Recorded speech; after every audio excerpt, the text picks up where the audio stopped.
mengalir Roh Kudus, mengalir di tempat ini Roh Kudus, mengalir menjamah kami, mengalir memenuhi kami. Kami butuh Engkau Roh Kudus, kami butuh Engkau memulihkan kami, kami butuh Engkau menjamah kami, kami butuh Engkau melawat kami. Kami tidak mampu dan kami tidak bisa tanpa Engkau Roh Kudus. Roh Kudus, kami percaya Engkau ada di tempat hari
Di dalam nama Tuhan Yesus, percaya dengan imanmu, percaya dengan imanmu.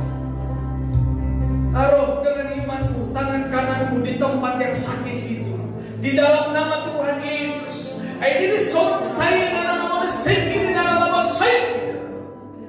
Dalam nama Tuhan Yesus, oleh bilur-bilur Yesus, oleh kuasa darah anak domba, oleh darah Yesus yang tercurah di kayu salib, dalam nama Tuhan Yesus aku perkatakan sembuh. Yes. Ya, berdoa. Jikalau engkau sudah bisa bahasa roh, yang kau taruh tangan kananmu di tempat yang sakit, berbahasa roh dalam nama Yesus.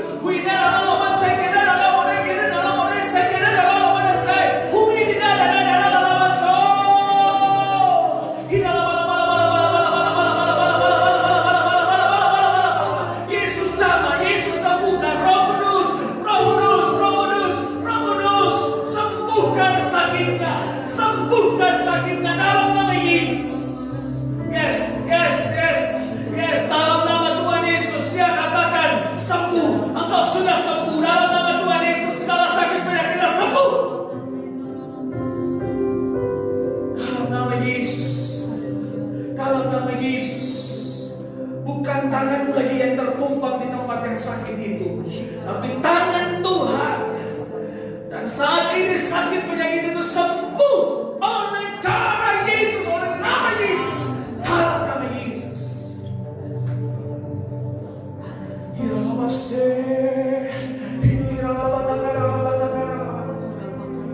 Saya tidak tahu, tapi sepertinya dia seorang wanita.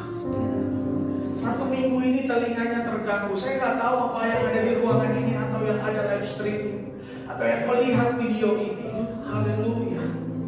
Taruh tangan kananmu di telingamu. Kalau sepanjang minggu ini telingamu terganggu, dalam nama Yesus. Oh, haleluya. Dalam nama Tuhan Yesus, aku berdiri di atas kebenaran firman Tuhan. Tuhanlah kekuatan kami, gunung batu kota Benteng kami, dalam nama Yesus. Siapapun dia Tuhan, Engkau mau, Engkau mengerti. Yang menaruh tangan kanan di telinganya, yang 1 minggu ini terganggu, maka di dalam nama Tuhan Yesus aku berdoa, oleh darah Yesus, oleh kuasa darah domba, dalam nama Yesus, telinga itu sembuh. Telinga itu sembuh, dihancurkan semuanya. Dalam nama Yesus. Dalam nama Yesus. Dalam nama Yesus. Terima kesembuhan yang daripada Tuhan. Oleh bilur-bilur Yesus, Engkau sudah sembuh. Dalam nama Yesus. Terima kasih Bapak. Terima kasih Tuhan buat sore hari ini. Kami akan mendengarkan firman. Mari urapi firman-Mu dengan kuasa darah anak domba. Dan kami semuanya yang ada di ruangan ini, bahkan yang ikuti ibadah live streaming, Tuhan mencampur tangan dan Tuhan menjamah. Lawatan-Mu turun, jamaah-Mu turun. Hamba-Mu tidak ada apa-apanya, Kau pakai hamba-Mu Tuhan. Di dalam nama Tuhan Yesus, dari awal pertengahan akhirnya, kuasa darah anak domba bekerja, dan kuasa firman-Mu. Roh Kudus tolong kami, untuk kami mengerti. Biarlah tanah-tanah hati umat-umat-Mu kami semuanya, tanah-tanah hati yang subur, sehingga firman-Mu berbuat 30, 60, bahkan 100 kali lipat. Di dalam nama Tuhan Yesus kami berdoa dan mengucap syukur. Haleluya. Amin. Silakan duduk, Bapak Ibu Saudara yang terkasih di dalam nama Tuhan. Shalom. Ada sukacita? Amin. Amin. Mari sama-sama kita akan belajar firman Tuhan. Kita akan sama-sama melihat firman Tuhan. Saya sapa juga buat saudara yang ada di rumah, yang mengikuti live streaming ataupun yang melihat video ini. Shalom buat semuanya. Mari sama-sama kita akan melihat firman Tuhan, sama seperti tema yang sudah dibuat di flyer. Itu hidup yang bermakna dan berkenan di hadapan Tuhan. Ada banyak orang hidupnya berkenan tapi tidak bermakna. Hidupnya bermakna menurut pandangan dunia tapi tidak berkenan di hadapan Tuhan. Nah, hari ini kita akan sama-sama melihat, saudara yang terkasih, bagaimana kita hidup bermakna dan berkenan di hadapan Tuhan. Kalau kita bermakna, belum tentu berkenan di hadapan Tuhan. Tapi kalau kita berkenan, yang pasti kita bermakna di hadapan Tuhan. Mari sama-sama membuka Alkitab kita, Kisah Para Rasul pasal yang ke-27. Kita akan belajar dari seorang hamba Tuhan yang hidupnya benar-benar bermakna dan berkenan di tengah-tengah banyak tantangan, banyak rintangan, banyak pergumulan, banyak permasalahan yang harus dia hadapi. Di tengah-tengah pikul salib yang harus dia benar-benar pikul. Kisah Para Rasul pasal yang ke-27 ayat yang ke-14, mulai kita membaca.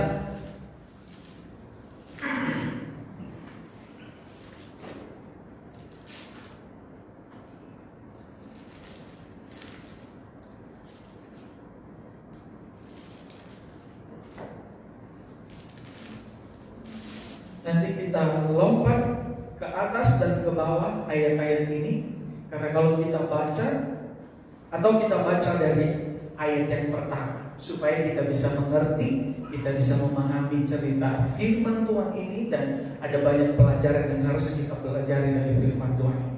Kisah Para Rasul pasal yang ke-27, karena ini satu pasal, tapi kita akan melihatnya. Ayat yang pertama ya. LAI menuliskan judulnya Paulus berlayar ke Roma. Setelah diputuskan bahwa kami akan berlayar ke Italia, maka Paulus dan beberapa orang tahanan lain diserahkan kepada seorang perwira yang bernama Julius dari pasukan Kaisar. Kami naik ke sebuah kapal dari Adramitium yang akan berangkat ke pelabuhan-pelabuhan di sepanjang pantai Asia. Lalu kami bertolak. Aristarchus, seorang Makedonia dari Tesalonika, menyertai kami. Pada keesokan harinya, kami singgah di Sidon. Julius memperlakukan Paulus dengan ramah dan memperbolehkannya mengunjungi sahabat-sahabatnya supaya mereka melengkapkan keperluannya. Oleh karena angin sakal, kami berlayar dari situ menyusur pantai Siprus. Dan setelah mengarungi laut di depan Kilikia dan Pamfilia, sampailah kami di Mira di daerah Likia. Di situ perwira kami menemukan sebuah kapal dari Alexandria yang hendak berlayar ke Italia.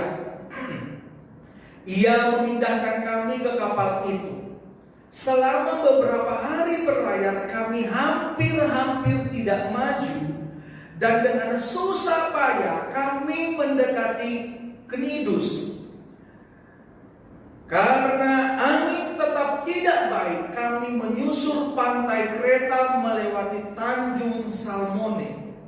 Sesudah kami dengan susah payah melewati tanjung itu, sampailah kami di sebuah tempat bernama Pelabuhan Indah dekat kota Lasea. Sementara itu sudah banyak waktu yang hilang. Waktu puasa sudah lampau dan sudah berbahaya untuk melanjutkan pelayaran. Sebab itu Paulus mengingatkan mereka, katanya, "Saudara-saudara, aku lihat bahwa pelayaran kita akan mendatangkan kesukaran-kesukaran dan kerugian besar. Bukan saja bagi muatan kapal, tetapi juga bagi nyawa kita. Tetapi perwira itu lebih percaya kepada jurumudi dan nahkoda daripada kepada perkataan Paulus. Karena pelabuhan itu tidak baik untuk tinggal di situ selama musim dingin, maka kebanyakan dari mereka lebih setuju untuk berlayar terus dan mencoba mencapai kota Phoenix untuk tinggal di situ selama musim dingin. Kota Phoenix adalah sebuah pelabuhan pulau Kreta yang terbuka ke arah barat daya dan ke arah barat laut. Waktu itu angin sepoi-sepoi bertiup dari selatan. Mereka menyangka bahwa maksud mereka sudah tentu akan tercapai. Mereka membongkar sauh lalu berlayar dekat sekali menyusur pantai itu. Ayat yang ke-14. Tetapi tidak berapa lama kemudian turunlah dari arah pulau itu angin badai yang disebut angin timur laut. Kapal itu dilandanya dan tidak tahan menghadapi angin haluan. Karena itu kami menyerah saja dan membiarkan kapal kami terombang-ambing. Kemudian kami hanyut sampai ke pantai sebuah pulau yang kecil bernama Kauda, dan di situ dengan susah payah kami dapat menguasai sekoci kapal itu. Haleluya. Kita sampai di situ saja, nanti kita akan lihat selanjutnya. Karena terlalu banyak, ada di 44 ayat. Saudara, hari-hari ini sedang musim hujan beserta dengan angin. Kalau saudara yang pernah ke pastori, nah itu dari depan sampai ke belakang bisa tembus anginnya. Masuk lagi ke kamar saya, kemudian keluar dari kamar saya kalau hujan datang. Dan sangatlah terdengar angin itu. Kalau saudara yang bisa melihat di belakang pastor itu kan banyak pohon-pohonan. Saya juga berpikir, Tuhan jangan sampai rubuh pohon mangga yang di belakang itu. Wah, kencang sekali, ngot. Berarti kemarin saya upload sedikit juga kan, saya juga melihat di beberapa tempat, bukan hanya di Purbalingga, tapi di Purwokerto juga banyak, kasihan sekali.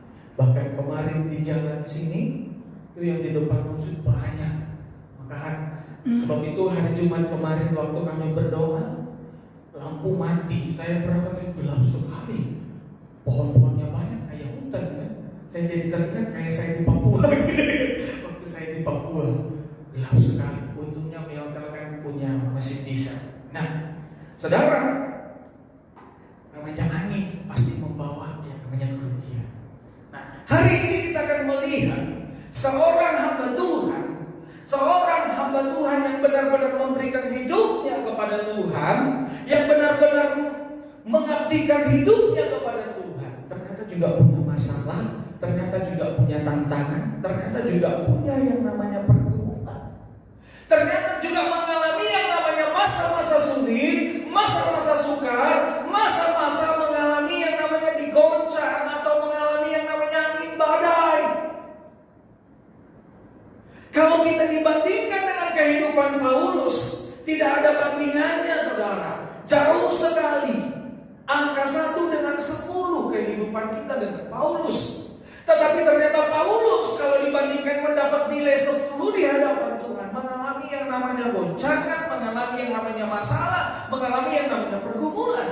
Tetapi dia hidup penuh dengan makna, dan dia hidup berkenan di hadapan Tuhan. Di tengah-tengah situasi kondisi yang tidak enak, di tengah-tengah lingkungan, di tengah-tengah orang yang tidak sejalan dengan firman Tuhan. Kita tahu, dikatakan di pasal yang ke-27 Al-Lain menuliskan Paulus berlayar ke Roma. Kenapa Paulus ini berlayar ke Roma? Kita tahu siapa Paulus ini. Paulus ini yang pertama, dia punya kehidupan menentang, atau dia melawan, atau bukan hanya melawan, membunuh anak-anak Tuhan. Yang namanya darinya adalah Saulus. Tetapi di tengah jalan dia mau ke Damsyik, dia bertemu dengan Tuhan. Tuhan menampakkan diri kepadanya. Akhirnya dia bertobat. Dia mengabdikan diri kepada Tuhan. Dia menyerahkan hidupnya kepada Tuhan. Dia melayani Tuhan. Dia habis-habisan dengan Tuhan. Bahkan Tuhan mengubah namanya dari Saulus menjadi Paulus. Tetapi di tengah-tengah dia memberitakan Injil. Di tengah-tengah dia mengiring Tuhan. Di tengah-tengah dia melayani Tuhan. Ada yang namanya pergumulan, ada yang namanya permasalahan. Bahkan kita tahu dia itu dihakimi, dia masuk penjara, dia disidang bukan karena kesalahannya, tapi karena firman Tuhan, karena memberitakan Injil. Bagaimana dengan kehidupan kita, saudara yang terkasih? Dapatlah kita pahami, dapatlah kita mengerti. Sama seperti pujian dan sama seperti lagu itu. Tuhan tidak pernah janji bahwa langit selalu biru, jalan selalu rata. Dan dapatlah kita mengerti dan dapat kita pahami, ternyata mengikut Tuhan itu adalah berbicara bagaimana kita berjuang, bagaimana kita pikul salib. Yesus juga berkata demikian. Ikutlah aku, pikullah salib. Paulus mengalami yang namanya masa sukar. Kalau dihubungkan kepada kehidupan kita saat ini, sekarang ini, saudara. Tuhan, aku tetap setia kepada-Mu. Tuhan, aku tetap mengiring Engkau. Tuhan, aku tetap mengikuti Engkau. Tuhan, aku dengarkan firman-Mu. Tuhan, aku lakukan firman-Mu. Tetapi mengapa corona ini gak berlalu? Dan mengapa begini terus terjadi? Dan begini. Badai seperti tidak berlalu. Atau kita mungkin menghadapi pergumulan permasalahan karena salah kita. Tapi kalau Paulus bukan karena salahnya. Ada banyak orang di tengah-tengah pandemi ini, di tengah-tengah situasi seperti ini. Untuk hidup buat saya aja udah puji Tuhan. Dan ada banyak orang juga berkata,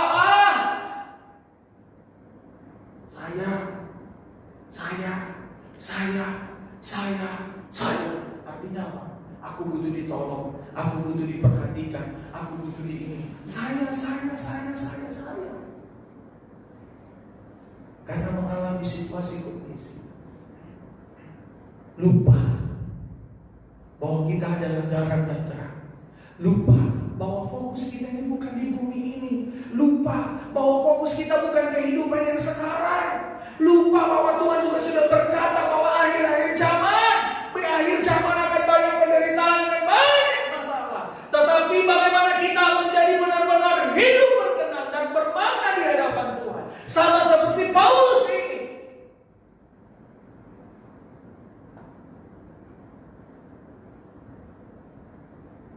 Saya bukan sedang menghakimi, tetapi saya tidak ada sih di jemaat ini dan tidak ada di sini ya.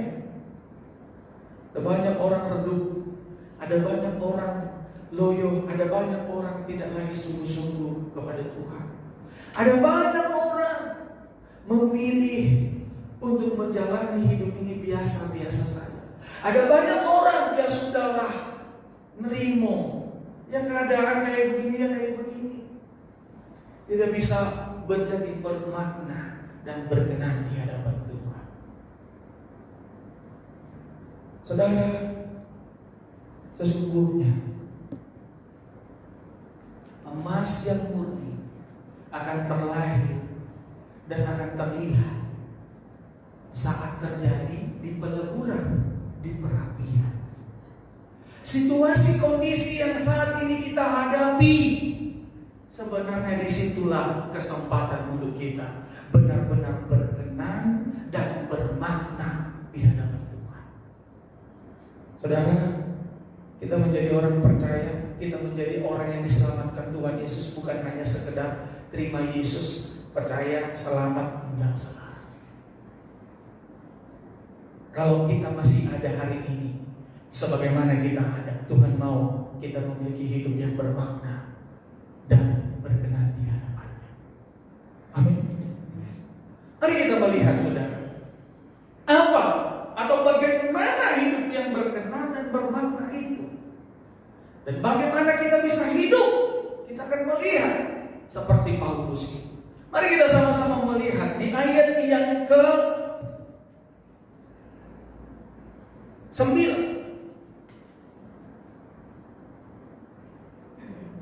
Mulai ayat yang ke-8 saja. Sesudah kami dengan susah payah melewati tanjung itu, sampailah kami di sebuah tempat bernama Pelabuhan Indah, Fenikia, dekat kota Lasea. Sementara itu sudah banyak waktu yang hilang. Waktu puasa sudah lampau dan sudah berbahaya untuk melanjutkan pelayaran. Ingat, sangat berbahaya melanjutkan pelayaran. Lihat ayat selanjutnya. Sebab itu Paulus memperingatkan mereka, katanya, saudara-saudara, aku lihat bahwa pelayaran kita akan mendatangkan kesukaran-kesukaran dan kerugian besar, bukan saja bagi muatan dan kapal, tetapi juga bagi nyawa kita. Tetapi perwira itu lebih percaya kepada jurumudi dan nakoda daripada kepada perkataan Paulus. Yang pertama, saudaraku, bagaimana kita hidup bermakna dan berkenan di hadapan Tuhan. Kita harus hidup dengan hikmat Tuhan. Yang pertama, kita harus hidup dengan hikmat Tuhan. Bukan hikmat dunia ini, bukan hikmat manusia.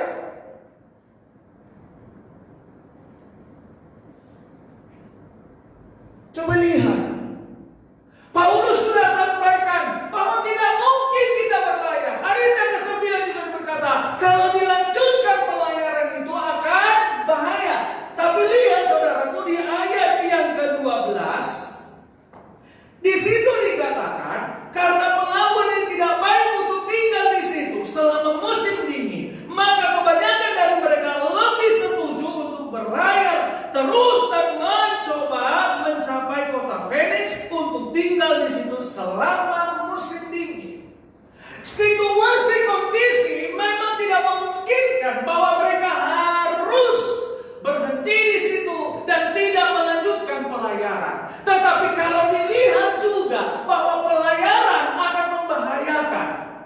Seorang perwira ini, seorang pemimpin ini membawa orang-orang banyak, ratusan di dalam kapal itu. Tetapi perwira ini lebih percaya kepada nakoda, kepada jurumudi. Dan jurumudi ini memakai logikanya, memakai hikmat dunia, memakai pengetahuannya, memakai pengalamannya, memakai apa yang terlihat dari situasi dan kondisi.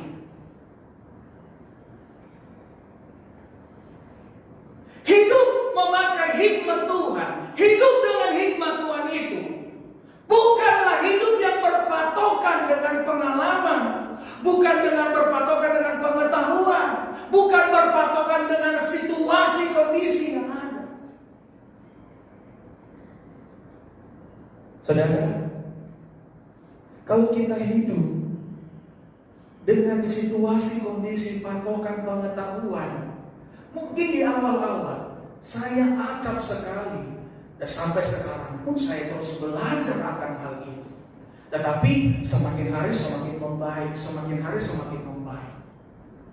Saudara, kalau kita hidup dengan hikmat dunia atau hikmat manusia, atau menurut biasanya aku kayak begini, biasanya pakai pengalaman-pengalaman, saudara. Awal-awal memang sepertinya bagus, tetapi endingnya, coba kita lihat. Ya, ayat yang ke-13. Pada waktu itu angin sepoi-sepoi bertiup dari selatan. Nah, kadang-kadang kita, wah aman-aman kok, tapi lihat, itu gak akan lama. Kalau bukan sesuatu dari Tuhan, apapun itu saudara, gak akan lama. Itu sebabnya kita harus hidup dengan hikmat Tuhan. Lihat ayat yang ke-13 itu masih berkata, mereka menyangka bahwa maksud mereka sudah tentu akan tercapai. Tapi lihat saudara, ayat yang ke-14. Tetapi tidak berapa lama kemudian turunlah dari arah pulau itu angin badai yang disebut angin timur laut. Kapal itu dilandanya dan tidak tahan menghadapi angin haluan. Karena itu kami apa? Menyerang saja dan membiarkan kapal kami apa? Terombang.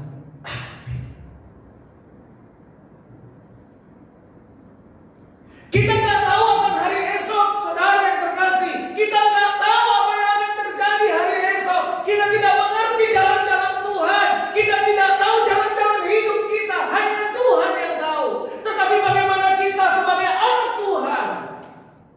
Paulus seorang diri di kapal itu menjadi anak Tuhan. Menjadi orang yang percaya. Hanya Paulus dikatakan lebih banyak mereka memilih untuk lanjut saja. Tapi lihat apa yang terjadi. Saudara, mau hidup dengan hikmat Tuhan itu berarti bukan berpatokan pada situasi kondisi. Coba lihat ayat yang ke-31. Kita melihat ayat yang ke-31. Apa yang terjadi?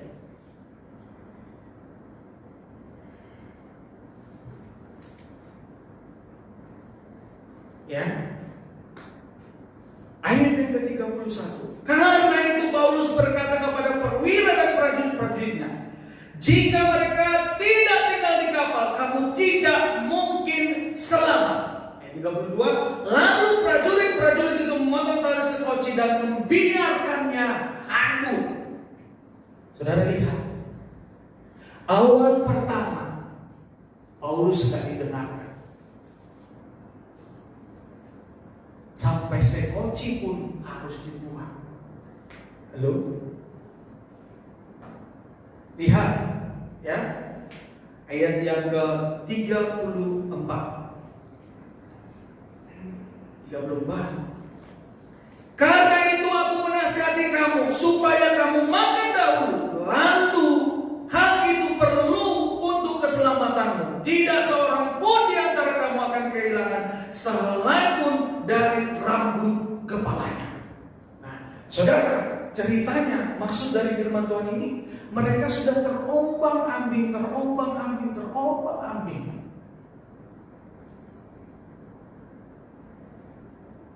Sampai mereka mengalami yang namanya putus asa tadi, menyerah tadi. Tapi lihat, mereka sudah kehilangan banyak hal. Tapi di tengah-tengah kehilangan banyak hal itu, Paulus selalu memakai hikmat Tuhan.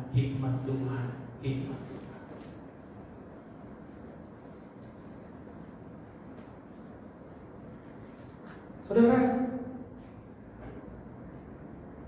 yang pasti nakhoda atau jurumudi ini, dia pasti orang yang berpengalaman. Iya, betul. Betul apa betul? Pasti ya. Dia orang yang berpengalaman. Tapi dalam mengiring Tuhan, dalam mengikut Tuhan, pengalaman, pengetahuan, keahlian itu nggak bisa jadi patokan buat kita. Coba kita melihat ya, Daud itu membunuh beribu-ribu atau berlaksa-laksa. Apa yang membuat Daud bisa menjadi pahlawan yang hebat, membunuh musuh-musuh berlaksa-laksa? Dia pakai hikmat Tuhan. Cara untuk mendapatkan hikmat Tuhan itu bagaimana Daud? Coba kita melihat 1 Tawarik 14. Coba kita melihat ya. 1 Tawarik 14.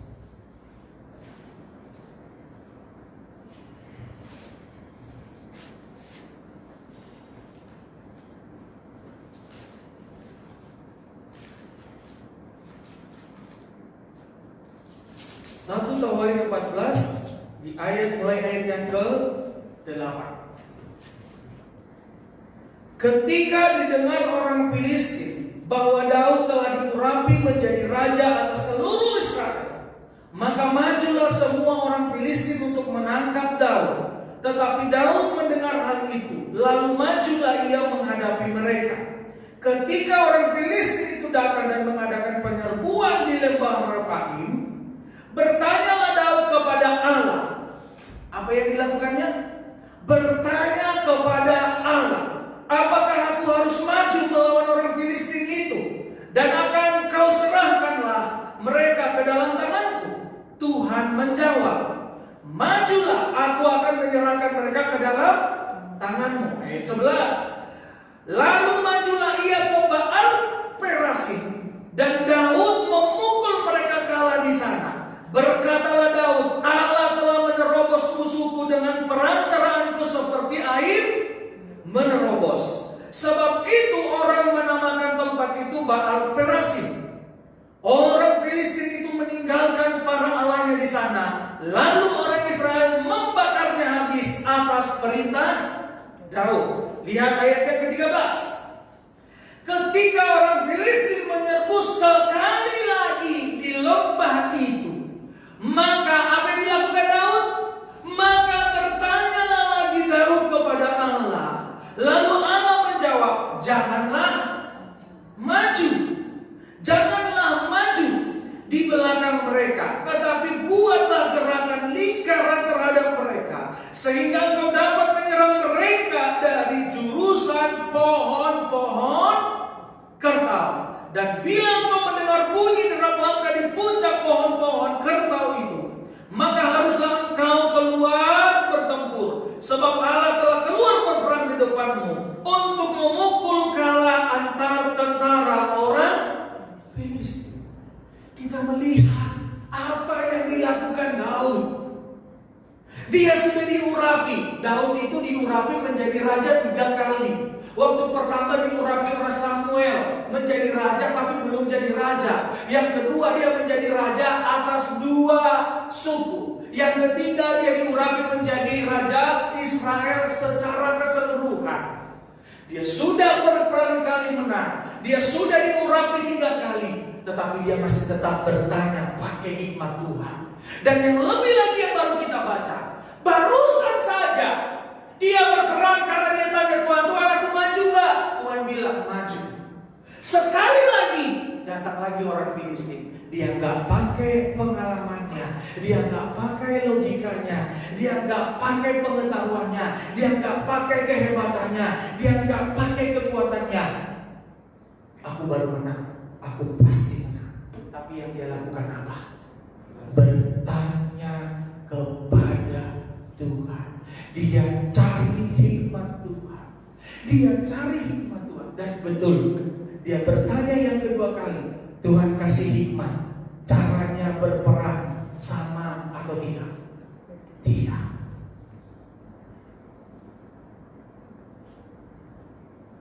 Dalam hidup ini, jalan kehidupan kita berbeda-beda. Dan jalan Tuhan tidak terselangi. Dan jalan Tuhan bukan jalan kita. Hidup ini harus bermakna dan berkenan di hadapan Tuhan. Daud, seperti yang kita lihat, dia benar-benar bermakna.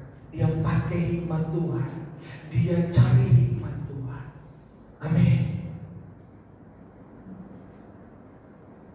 Dia gak bilang, lalu-lalu aku menang kok. Di lembah yang sama loh. Haleluya. Saudara mengerti?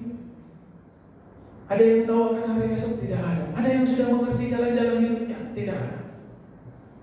Itu sebabnya saudaraku, ada banyak orang tidak mengerti bagaimana dia bermakna dan berkenan di hadapan Tuhan. Nah, hari ini saya mau katakan yang pertama, kita harus hidup dengan hikmat Tuhan. Bukan hikmat dunia ini, bukan hikmat manusia. Coba kita lihat bagaimana itu. Coba kita lihat Yakobus pasal 3 ayat yang ke-15. Yakobus pasal 3 ayat yang ke-15.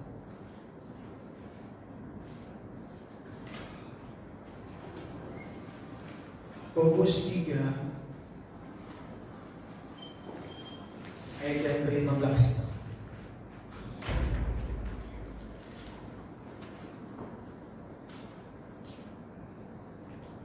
Itu bukanlah hikmat yang datang dari atas, tetapi dari dunia, dari hawa, dari nafsu manusia dan dari setan-setan. Ternyata ada hikmat dari dunia, ada hikmat dari nafsu manusia, ada hikmat dari setan-setan. Hati-hati dalam hidup kita ini, saudara yang terkasih. Coba kita lihat ayat yang ke-13. Ayat 13 ya. Siapakah di antara kamu yang bijak dan berbudi? Baiklah ia dengan cara hidup yang baik menyatakan perbuatannya oleh hikmat yang lahir dari kelemah lembutan. Jika kamu menaruh perasaan iri hati dan kamu mementingkan diri sendiri, janganlah kamu memegahkan diri dan janganlah berdusta melawan kebenaran. Itu bukan hikmat yang dari atas. Jadi saudara, hikmat yang dari atas itu bukan mementingkan diri sendiri. Bukan juga dikatakan memegahkan diri dan bukan melawan kebenaran. Nah, hikmat yang dari Tuhan, hikmat yang dari atas itu bagaimana? Coba lihat ayat yang ke-16. Sebab di mana ada iri hati dan mementingkan diri sendiri, di situ ada kekacauan dan segala macam perbuatan jahat. Jadi ternyata saudara, kalau kita masih ada iri hati, kemudian dikatakan mementingkan diri sendiri, kita tidak akan pernah bisa memahami hikmat yang dari atas. Jadi kita cek, ini dalam sebenarnya, tapi saya nggak bisa harus sampaikan seperti itu karena ada beberapa poin kan nanti kalau ada waktu. Jadi intinya, kalau masih ada iri hati, mementingkan diri sendiri, ya kan? Kemudian ada hal-hal yang jahat yang kita lakukan, yang kita kerjakan, atau pikiran-pikiran kita masih jahat. Pikiran jahat itu bukan hanya membunuh, mencuri, enggak loh. Gosip, gibah, ya kan? Zaman sekarang mah bukan cuma ibu-ibu yang suka gibah, bapak-bapak, laki-laki, anak-anak muda kumpul-kumpul di kafe juga ngapain kerjanya? Gibah. Itu hal yang jahat di hadapan Tuhan. Kemudian kita tidak datang kepada Tuhan, kita tidak merendahkan diri di hadapan Tuhan, kita tidak berdoa, kita tidak baca firman. Itu juga hal yang jahat di hadapan Tuhan. Kalau itu kita masih susah memahami hikmat-hikmat Tuhan. Itu sebabnya saudara, mari jangan ada itu di dalam hidup kita. Lihat ayat yang ke-17. Tetapi hikmat yang dari atas adalah pertama-tama apa? Murni. Selanjutnya apa? Pendamai. Selanjutnya apa? Peramah. Selanjutnya apa? Penurut. Selanjutnya apa? Penuh belas kasihan. Kemudian apa? Buah-buah yang baik, tidak memihak dan tidak apa? Munafik. Kalau masih ada kemunafikan di hadapan kita, kita tidak akan bisa mendapatkan hikmat yang dari atas. Seringkali kan kita begini, aku udah minta loh sama Tuhan, Tuhan ajari aku, Tuhan tolong aku, Tuhan bimbing aku, Tuhan gimana ya aku gak bisa Tuhan. Tapi dalam kehidupan kita banyak kemunafikan. Dalam hidup kita tidak ada buah yang baik. Dalam hidup kita juga kita tidak murni. Dalam hidup kita juga kita tidak ada belas kasihan. Kita tidak penurut, tapi pembangkang. Tidak penurut akan firman Tuhan, tidak penurut akan pemimpin. Yang istri tidak penurut akan suami, yang suami tidak penurut akan Tuhan, yang anak tidak penurut akan orang tua. Ada banyak. Bagaimana kita bisa menjadi penerima hikmat Tuhan kalau kita tidak menjadi penurut Tuhan, kalau kita tidak menjadi penurut firman Tuhan?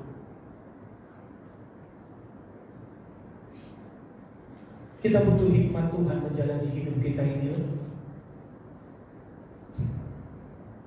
Halo, hari-hari ini firman Tuhan digenapi bahwa di akhir zaman akan ada hal-hal yang lebih lagi jahat.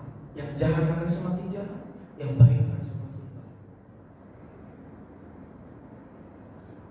Tapi kita harus butuh dan kita harus pakai hikmat Tuhan supaya hidup kita berkenan dan supaya hidup kita bermakna di hadapan Tuhan. Amin.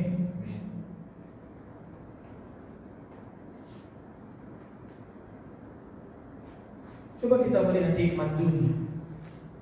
Ya, hikmat dunia itu dikatakan tadi di ayat yang ke-14. Wah, dari hawa nafsu, iri hati, dari kebencian, bahkan dari setan-setan. Hati-hati loh, ternyata setan pun bisa kasih hikmat, tapi bukan hikmat Tuhan. Dunia bisa kasih hikmat. Hawa nafsu manusia bisa kasih hikmat.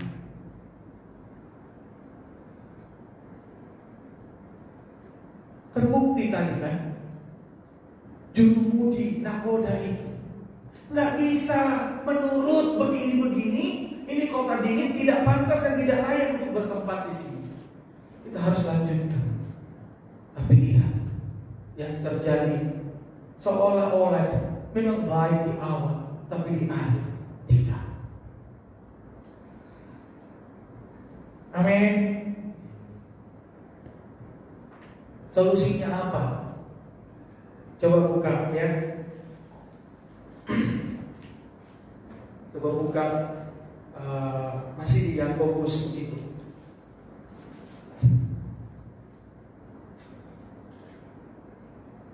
Pasal 1 ayat yang kelima.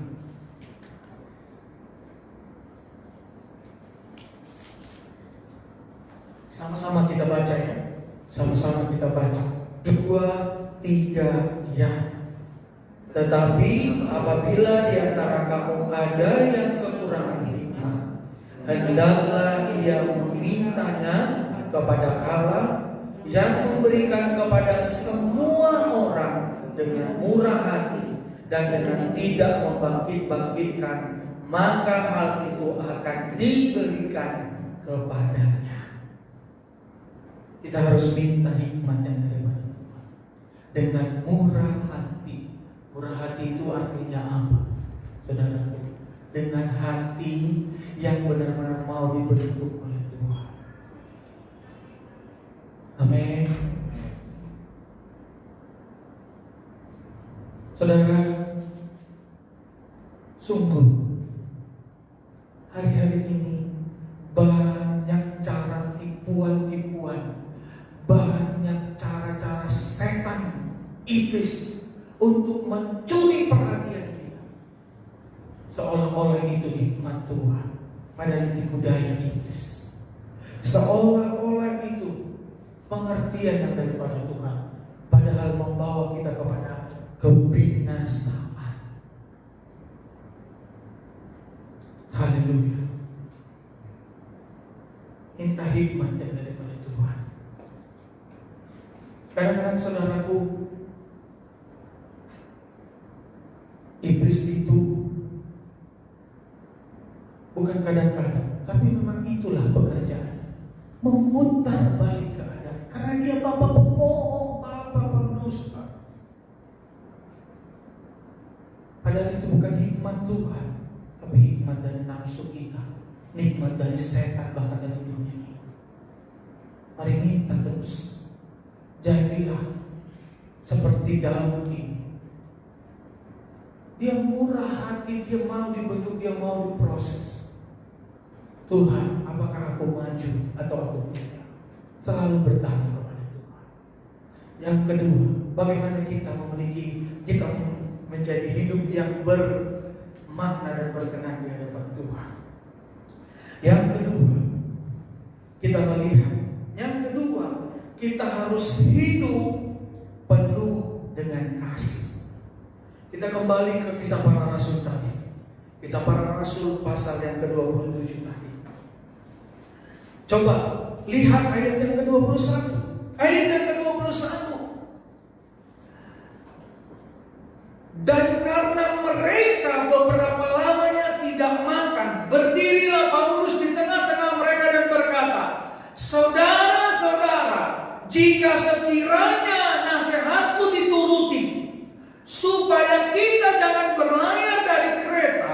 kita pasti terpelihara dari kesukaran dan kerugian ini.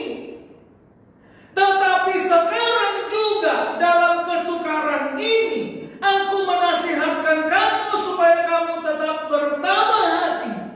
Sebab tidak seorang pun di antara kamu yang akan binasa kecuali kapal ini. Karena tadi malam seorang malaikat dari Allah, yaitu dari Allah yang aku sembah sebagai miliknya, berdiri di sisiku. Dan dia berkata, jangan takut Paulus, engkau harus menghadap Kaisar. Dan sesungguhnya oleh karunia Allah, maka semua orang yang ada bersama-sama dengan engkau di kapal ini akan selamat. Lihat lagi ayat yang ke-31.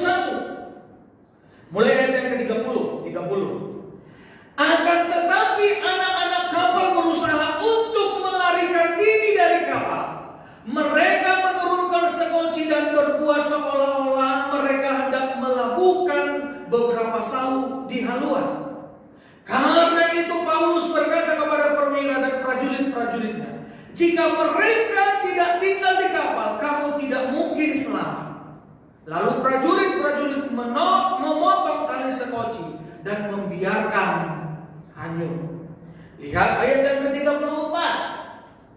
Karena itu aku menasihati kamu supaya kamu makan dahulu. Hal itu perlu untuk keselamatan. Tidak seorang pun di antara kamu akan kehilangan sehelai pun dari rambut kepalanya. Kita melihat waktu pertama sekali terjadi yang namanya badai, Paulus kasih nasihat kepada perwira dan semua yang ada. Jangan berangkat dan jangan pergi, jangan berlayar, jangan kita lanjutkan karena perjalanan kita tidak akan berhasil. Betul terjadi demikian? Betul. Terjadi kerugian besar. Tetapi Paulus hidup dengan penuh kasih. Bukan hidup menjadi penghakim. Dia nggak bilang rasain.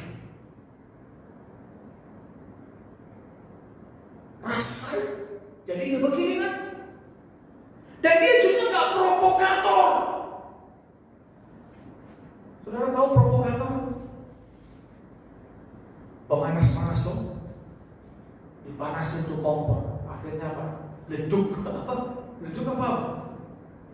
Ledak. Supaya jadi panas. Enggak. Dan dia nggak menyimpan kesalahan. Orang yang penuh belas kasihan itu adalah bukan menjadi provokator, bukan menjadi hakim, bukan menjadi orang yang mengkompor-kompori, dan bukan orang yang menyimpan kesalahan orang lain. Tapi justru lihat, dia bilang apa? Sudah makan dulu. Dan dia nasihatkan apa? Tabahkan hatimu. Lihat berikutnya, bahwa dikatakan di ayat yang ke-30 itu anak-anak kapal berusaha kabur. Dia nggak bilang udah kabur aja, aku juga ikut. Enggak. Tapi justru dia kasih nasihat kepada siapa? Perwira itu. Padahal perwira ini nggak dengar omongannya tadi. Perwira ini tidak mendengarkan nasihatnya. Dia nggak bilang makanya dihakimi, enggak. Justru dikasih nasihat. Ini anak-anak kapal akan kabur, akan lari. Sekoci-sekoci harus diputuskan supaya mereka tak kabur. Perwira dengar. Sudah terjadi demikian. Dia bilang apa lagi? Dia sampaikan terus pesan Tuhan. Tambahkan hatimu. Terus habis itu apa di ayat yang ke-34? Ya kan? Dikatakan di 34 itu dia nasihati lagi, dia kuatkan lagi. Nggak akan terjadi, hanya kapal ini yang akan rusak.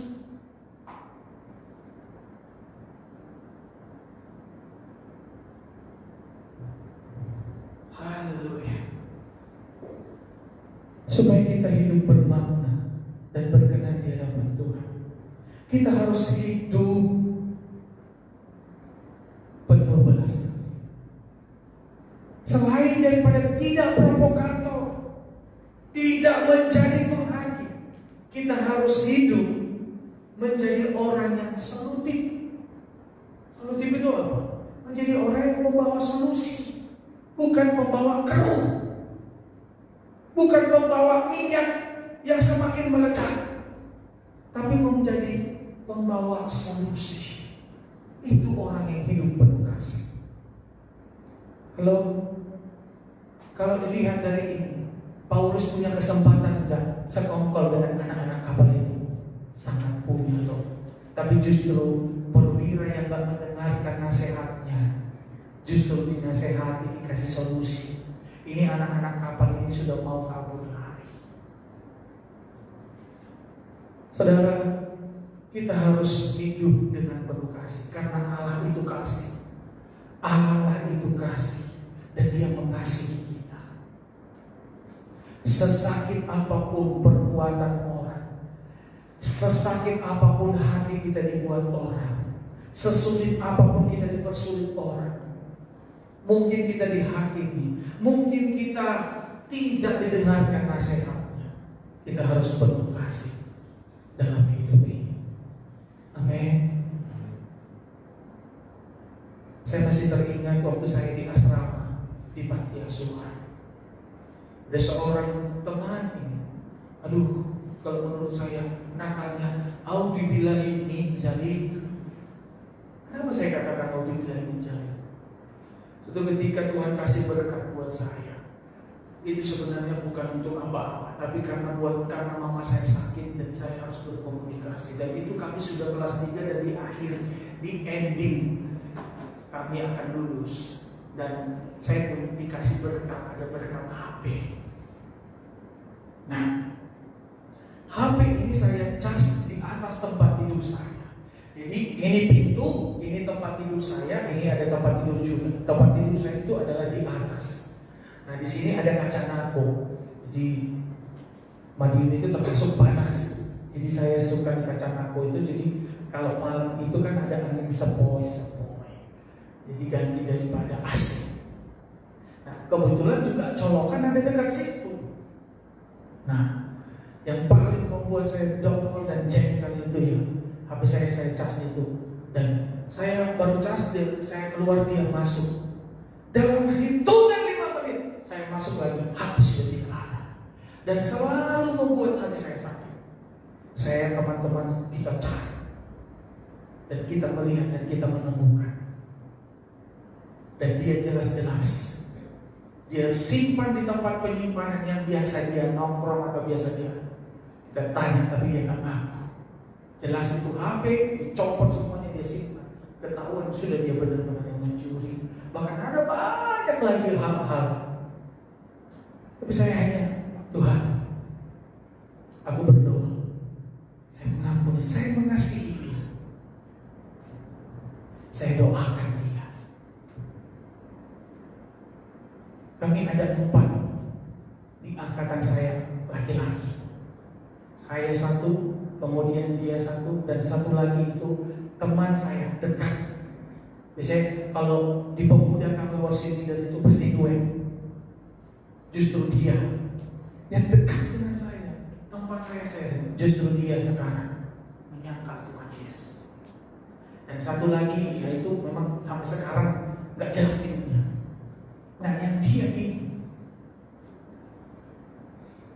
karena saya menaruh belas kasihan, suatu ketika dia telepon saya, Pak Pendeta,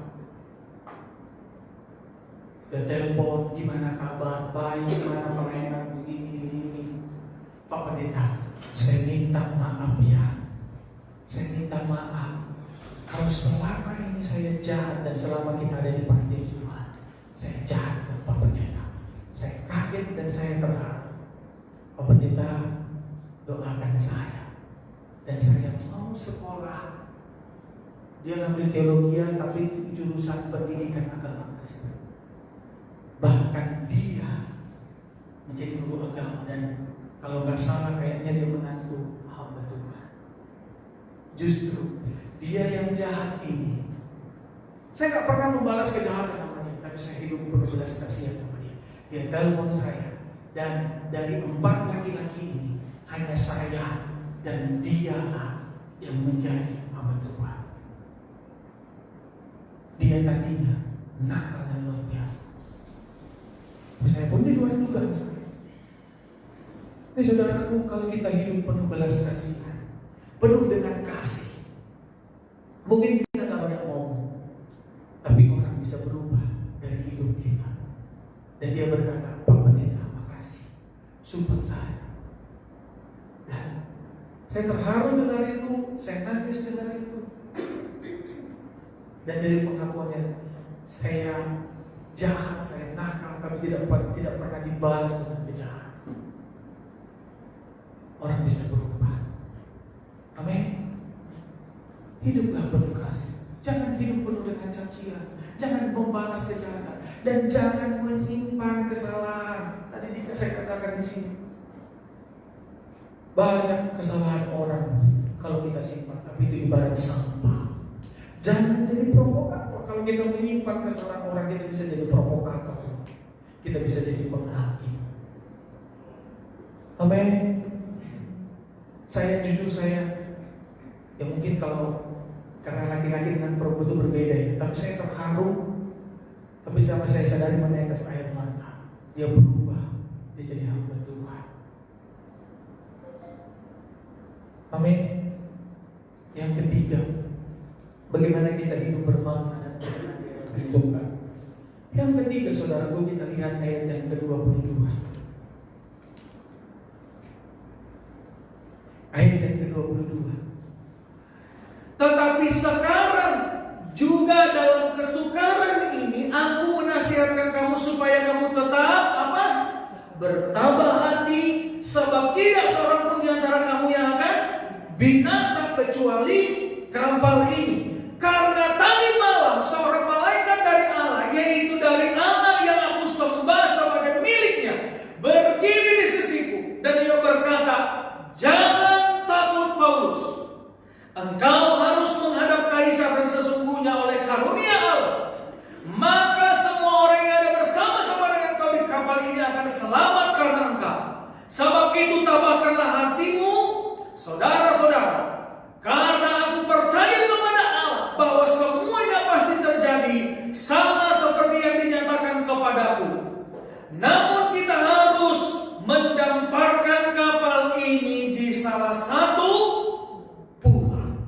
Yang ketiga, saudaraku, bagaimana kita hidup bermakna dan berkenan di hadapan Tuhan? Kita harus hidup sebagai hamba Allah. Kita harus hidup, kita harus menyadari bahwa kita ini hamba Allah. Sadari hidup kita ini sebagai hamba Allah. Saudara mau tidak mau, kita ini adalah hamba-hamba Allah, utusan-utusan Allah, duta-duta Allah. Bahwa kita ini adalah orang-orang yang Tuhan mau menjadi garam dan menjadi terang. Dan bahwa kita ini adalah hidup sementara. Hidup sebagai hamba Allah itu artinya apa? Bahwa kita punya Tuhan. Bahwa kita ini adalah orang yang taat, harus taat kepada Tuhan kita. Bahwa kita ini adalah wakil Tuhan di muka bumi ini. Semuanya yang kita punya, yang kita miliki adalah kepercayaan Tuhan, kasih karunia Tuhan, titipan daripada Tuhan. Amin. Kita ini harus taat kepada Tuhan. Saudara, kalau kita ini tidak memposisikan diri menjadi hamba Allah, kalau Paulus juga tidak memposisikan posisinya sebagai hamba Allah, dia tak akan sampaikan pesan Tuhan. Tapi dia sekarang secara daging sakit nggak itu buat Paulus? Sakit banget. Kasih nasihat nggak dengarkan. kerugian besar terjadi. Udahlah, Tuhan sampaikan pesan. Paulus sudah menyelamatkan dirinya sendiri. Dia seorang diri jadi anak Tuhan di sini. Tapi dia sampaikan semua pesan-pesan Tuhan karena dia menyadari bahwa dia adalah hamba Allah. Bahwa dia itu seorang hamba.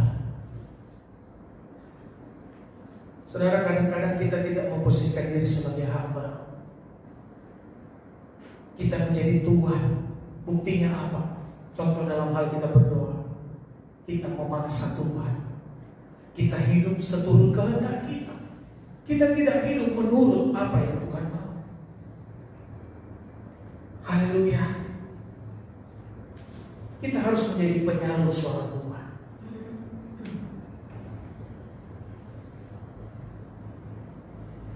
Hamba itu melakukan apa yang Tuhan perintahkan, Tuhan kehendaki.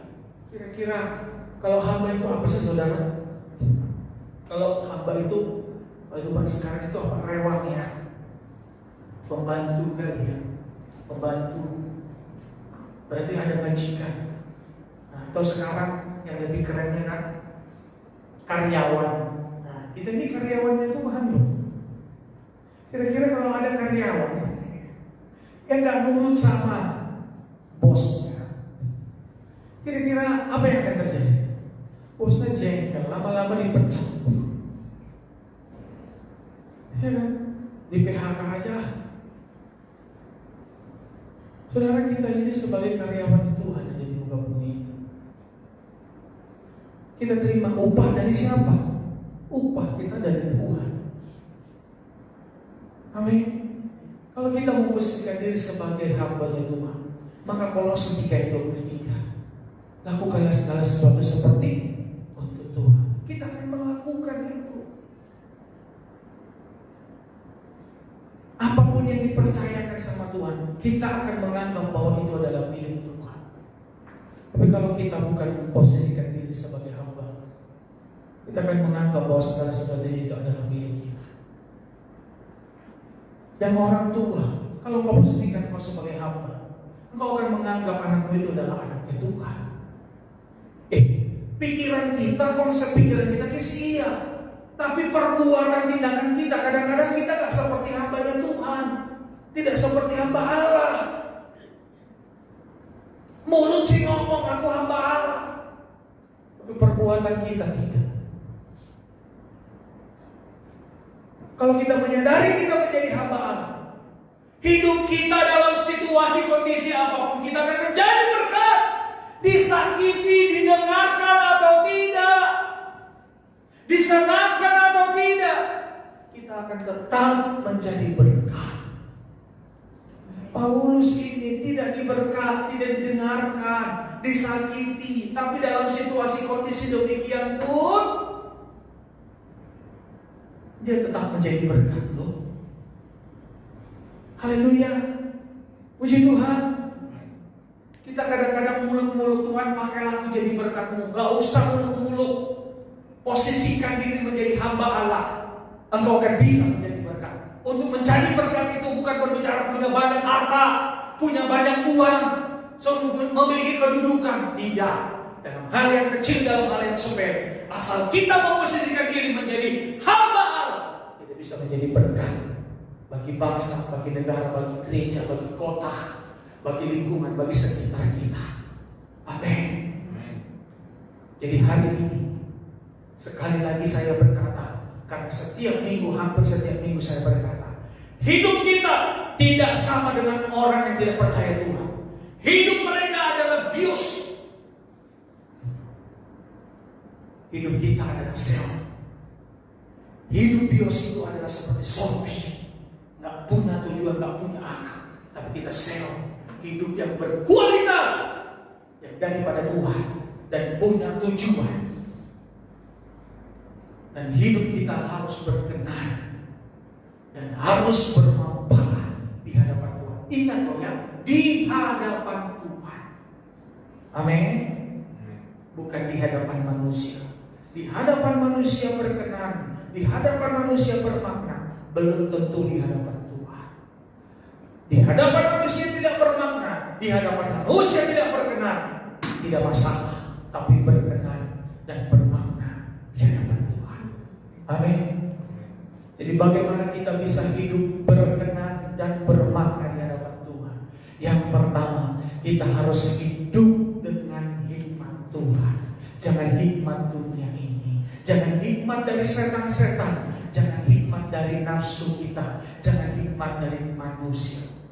Yang kedua, kita harus hidup apa?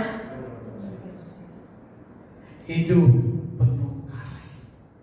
Yang ketiga, kita harus hidup sebagai hamba Allah.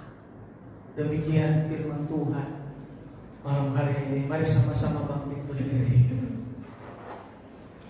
Mari sama-sama katakan, hidup ini adalah kesempatan. Haleluya.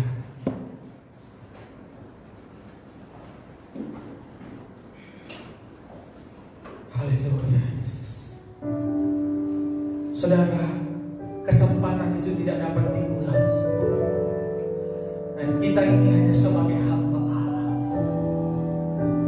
Hari-hari ini secara manusia sulit bagi kita untuk kita bermakna dan berkenan di hadapan Tuhan. Tapi saya mengatakan, hiduplah dengan hikmat Tuhan, maka engkau akan bermakna. Hiduplah dengan penuh kasih. Hiduplah sebagai hamba Allah. Haleluya. Hidup ini adalah kesempatan. Mari sama-sama katakan dengan hati, dengan kerinduanmu, dengan keyakinan. Hidup ini adalah kesempatan. Hidup ini untuk melayani Tuhan. Jangan sia-siakan apa yang Tuhan beri. Hidup ini harus jadi berkat. Hidup ini adalah kesempatan. Hidup ini adalah kesempatan. Amin.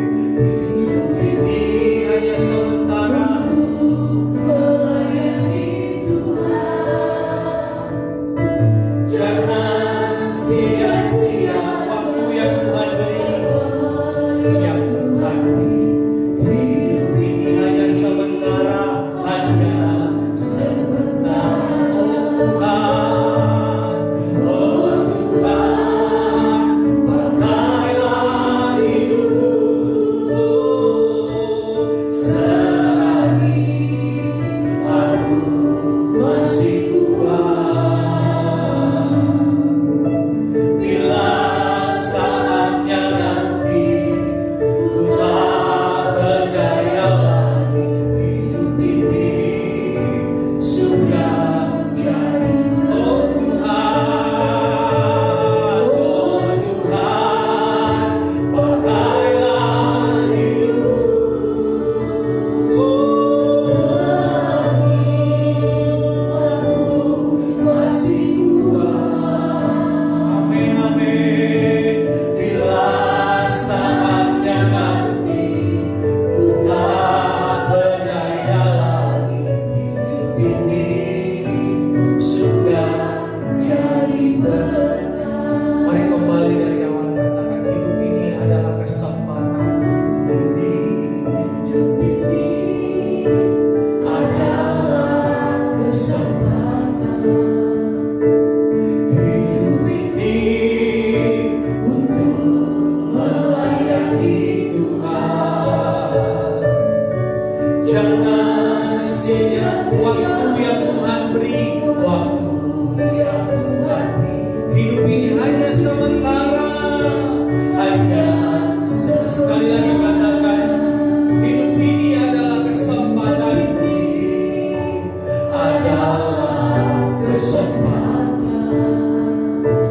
Hidup ini untuk melayani Tuhan. Jangan sia-siakan apa yang Tuhan beri.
introspeksi diri di hadapan Tuhan.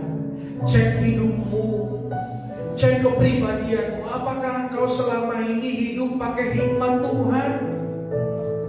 Atau hikmat manusia, hikmat dari nafsumu, atau hikmat dari dunia ini, atau hikmat dari setan-setan? Mulut mungkin berkata, Tuhan beri aku hikmat, tapi yang kau pakai adalah hikmatmu sendiri.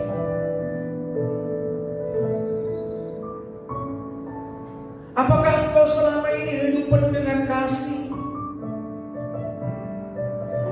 Jikalau ada iri hati, kesalahan, benci, dengki, bahkan kepahitan yang belum kau bereskan di hadapan Tuhan, jangan pernah berharap hidupmu akan bermakna dan lebih berkenan lagi di hadapan Tuhan. Karena Tuhan tidak butuh sebenarnya apa yang kau lakukan, apa yang kau kerjakan, jikalau pribadimu tidak berubah, tidak penuh dengan kasih. Tuhan lebih butuh pribadimu daripada pelayananmu. Tuhan lebih butuh pribadimu daripada hartamu. Tuhan lebih butuh pribadimu daripada pengorbananmu. Jadilah pribadi yang penuh dengan kasih. Tuhan lebih butuh pribadimu. Jadilah pribadi-pribadi yang penuh dengan kasih. Tuhan lebih butuh pribadimu daripada korban-korbanmu. Tuhan lebih butuh pribadimu daripada pelayananmu. Allah itu kasih, Dia mengasihi. Dan Dia mau kita menjadi pribadi-pribadi yang penuh dengan kasih. Hiduplah sebagai hamba Allah. Hidup ini kesempatan dan hanya sementara. Dan apa yang ada kita punya, bahkan napas kehidupan kita yang kita punya ini, itu milik Tuhan. Sadari bahwa kita ini adalah hamba. Berdoa, minta ampun kepada Tuhan. Dan minta Roh Kudus menolong kita mulai malam hari ini menjadi pribadi-pribadi yang memiliki kehidupan yang bermakna dan berkenan di hadapan. Haleluya. Berubahlah, bertobatlah. Sadarilah hidup kita bukan hidup bios, tapi sewa. Oh, haleluya. Tiada base.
Haleluya, haleluya, haleluya, haleluya, haleluya.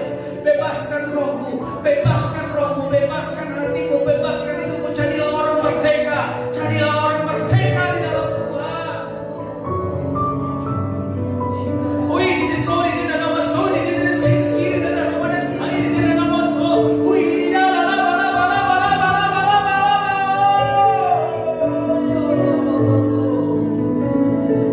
Haleluya, haleluya, haleluya.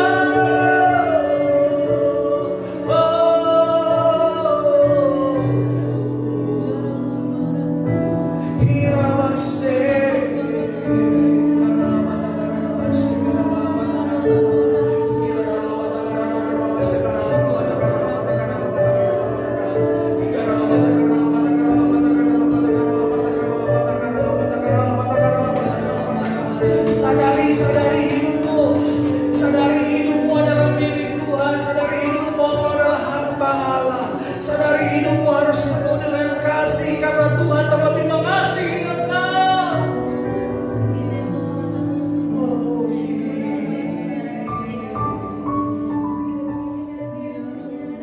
Haleluya Yesus, haleluya.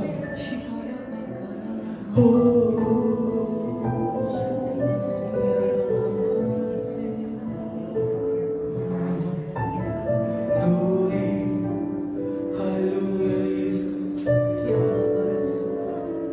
haleluya Yesus.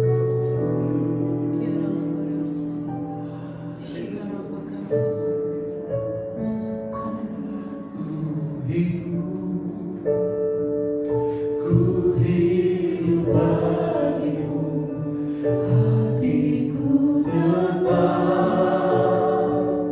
tetap menyembahmu. Dunia tak bisa menjauhkanku dari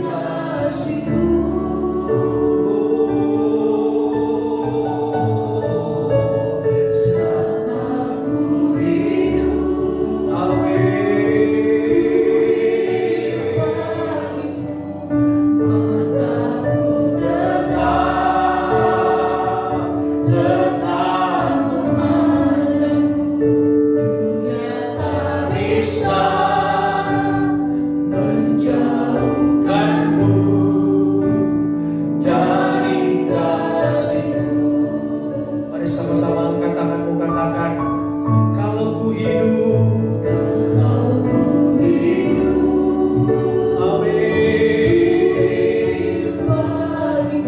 haleluya, tetap menyembahmu. Dunia tak bisa menjauhkanku dari kasih-Mu.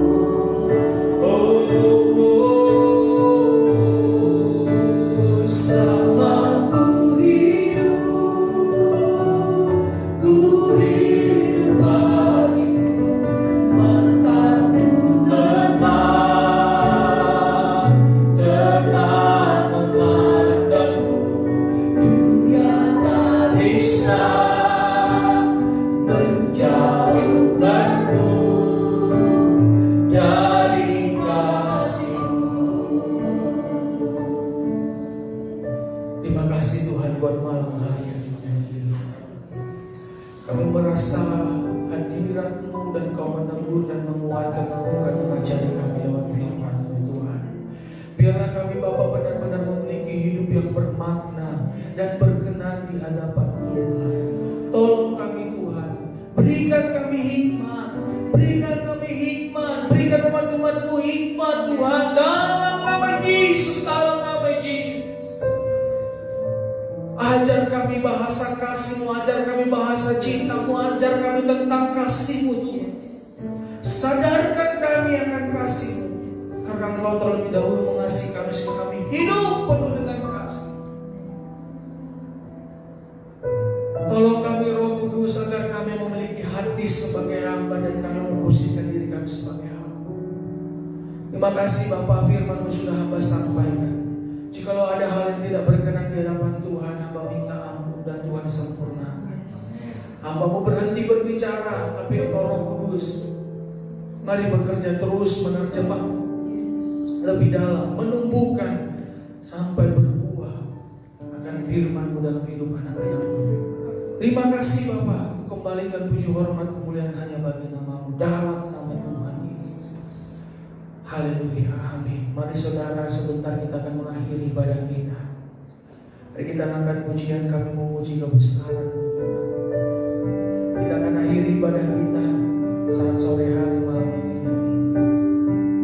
Kami memuji kebesaran-Mu.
Terima kasih Tuhan buat malam hari ini. Atas kasih karunia dan anugerah Tuhan dalam hidup kami, ibadah kami dari awal pertengahan ke akhirnya. Diserahkan dan kembalikan puji hormat hanya bagi nama-Mu. Dimuliakan Engkau pelayan-pelayan Tuhan malam hari ini yang mengambil bagian Tuhan memberkati. Bahkan juga ya Tuhan, kami berdoa buat kegiatan kami sepanjang minggu ini, kami serahkan ke tangan Tuhan. Hari Rabu doa bersama dari berbagai gereja, Victory Hall, bahkan juga hari Jumat kami bersama-sama merendahkan diri, berpuasa, dan juga ya Tuhan malam jam 7 kami akan berdoa bersama-sama. Tuhan menolong kegiatan kami, Tuhan memberkati umat-umat-Mu, Tuhan taruh hati yang haus dan lapar akan lebih lagi. Tuhan berdoa buat umat-umat-Mu yang hadir malam hari ini, Tuhan memberkati, Tuhan mencampur tangan, bahkan juga umat-umat-Mu yang live streaming, Tuhan tolong. Menserahkan bangsa dan negara kami di tangan Tuhan. Kami mohon anugerah-Mu, kasih karunia, belas kasihan tercurah buat bangsa kami ini. Roh hikmat marifat yang daripada Tuhan turun bagi para pemimpin Tuhan untuk memimpin bangsa kami ini, memulihkan bangsa kami. Kami berdoa buat kota kami di mana kami tinggal, Purwokerto, Purbalingga, Banyumas. Nama Tuhan Yesus, Tuhan memberkati.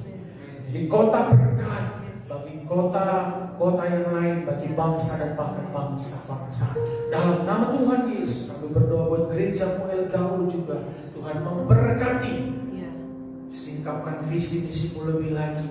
Apa yang Kau mau, apa yang Kau inginkan ya Tuhan. Umat-umat-Mu, jemaat-Mu semua yang ada, baik ya Tuhan menyerahkan diri digembalakan, baik yang simpatisan, Tuhan memberkati semuanya. Yang sakit disembuhkan, yang lemah dikuatkan, yang kekurangan dicukupkan. Tuhan memberkati usaha pekerjaan, bisnis rumah tangga, bahkan hal-hal yang lain Tuhan memberkati. Terima kasih Bapak, berkati juga persembahan umat-umat-Mu yang dipersembahkan. Baik itu persembahan ucapan syukur, persembahan sukarela, persembahan misi, persembahan persepuluhan yang mereka kembalikan sebagai milik Tuhan. Tuhan memberkati sesuai dengan janji firman. Di dalam nama Tuhan Yesus. Kalau sebentar kami akan tinggalkan tempat ini, kami mau pulang, pertemuan akan doa sempurna bagi kami. Kami tolak memohon kecelakaan berbahaya apapun. Berkati hotel ini, tiap awan tiap api Tuhan terus ada di hotel ini. Dalam nama Tuhan Yesus, kuduskanlah roh, jiwa dan tubuh, hati dan pikiran kami. Kami mau terima berkat daripada Engkau. Mari saudaraku yang terkasih, arahkanlah hati dan pikiranmu kepada Kristus dan angkatlah kedua tangan. Jika engkau baik-baik mendengarkan suara firman Tuhan yang disampaikan kepada engkau saat ini, diberkatilah engkau dan terimalah berkat ini. Diberkatilah engkau di kota, bahkan di desa, keluar masukmu, masa muda, masa tuamu, buah kandunganmu, lumbung-lumbungmu, hasil pekerjaanmu. Diberkatilah engkau anak-anak muda, diberkatilah engkau orang tua, diberkatilah engkau anak-anak kecil, diberkatilah seluruh aspek-aspek hidupmu, diberkatilah pada waktu kau duduk, berbaring dan berjalan, diberkati seluruh aspek-aspek hidupmu. Diberkatilah bapak-bapak menjadi bapak-bapak yang takut akan Tuhan, menjadi imam-imam dalam keluarga. Diberkatilah ibu-ibu menjadi penolong, menjadi teman pewaris dalam rumah tangga, dan menjadi berkat bagi semua orang. Diberkatilah anak-anak muda, anak-anak pelajar menjadi anak-anak tangan kepanjangan Tuhan, menjadi anak-anak pembuat sejarah, menjadi pemuda-pemuda yang berkenan di hadapan Tuhan. Diberkatilah juga anak-anak remaja, bahkan juga anak-anak kecil, bahkan anak-anak dalam kandungan, menjadi anak-anak panahnya Tuhan, menjadi anak berkat dan menjadi anak terang di mana pun berada. Tuhan menghadapkan wajahnya dan memberi engkau damai sejahtera. Tuhan menyinari engkau dengan kasih-Nya dan memberi engkau kasih karunia. Terimalah berkat daripada Allah Bapa, kasih sayang dan kasih karunia daripada Tuhan Yesus Kristus, pembimbingan, penghiburan, persekutuan yang indah, yang manis, pengajaran yang daripada Roh Kudus turun menyertai kita mulai malam hari sampai selama-lamanya. Di dalam nama Tuhan Yesus Kristus, kita yang percaya dan berkata sama-sama berkata, Bapa terima kasih.